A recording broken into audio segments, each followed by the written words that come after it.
Detective Sergeant Bev Morriss opened one strikingly blue eye and glanced warily round before snapping it shut and stifling a groan. Next to this, death warmed up would feel good.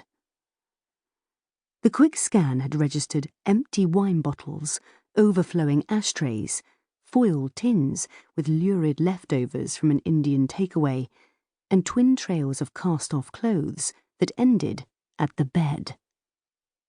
Big question. Whose bed? She'd need to open the other eye to answer that.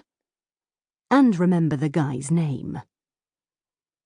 Gingerly turning her throbbing head, she took a peek at the naked bloke, snoring, slack-jawed, gently beside her.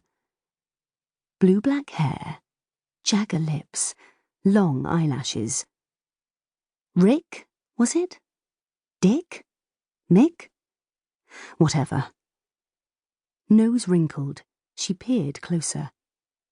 Last night's healthy tan now held a telltale pale streak or two, and a saliva trail weaved through dark stubble.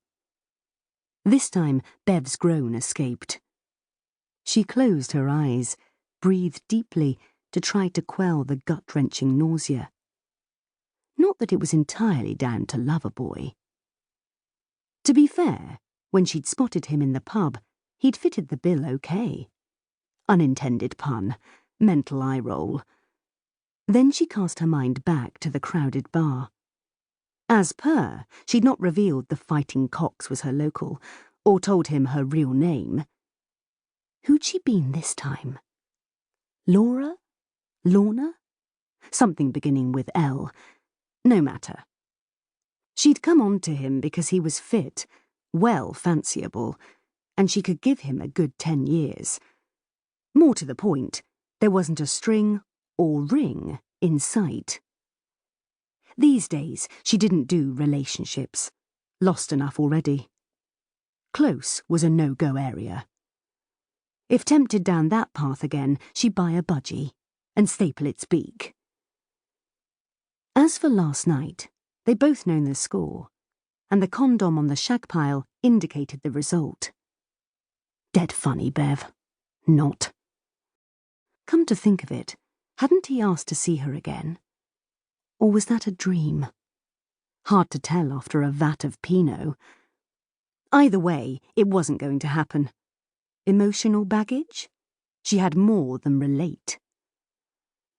Her sigh lifted a Guinness-coloured fringe. Her heart took its well-worn sinking path.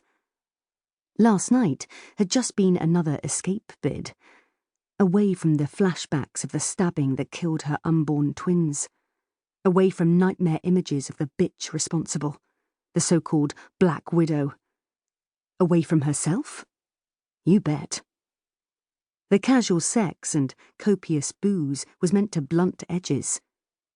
So how come reality always kicked in, even before the hangover got a grip? 5 months she'd tried blanking it all out, and nothing worked. Work! Shit! Daylight through curtain. It was past late o'clock. The mother of all bollockings beckoned.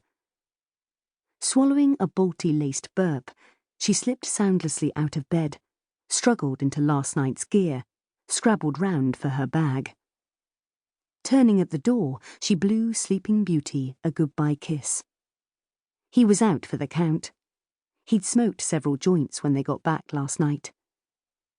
As a cop, she'd probably not have hit on him if she'd known he went in for the wacky-backy. Wasn't the greatest career move. Even Bev knew the line had to be drawn somewhere. Still, live and learn. As she came down the stairs, a mirror caught her unawares. Her reflection unavoidable and barely recognisable. Mussed hair, panda eyes, pasty complexion. Flashing a too bright smile, she gave a mock salute. Nice one, Bev. Her aim had been upbeat. It hit brittle.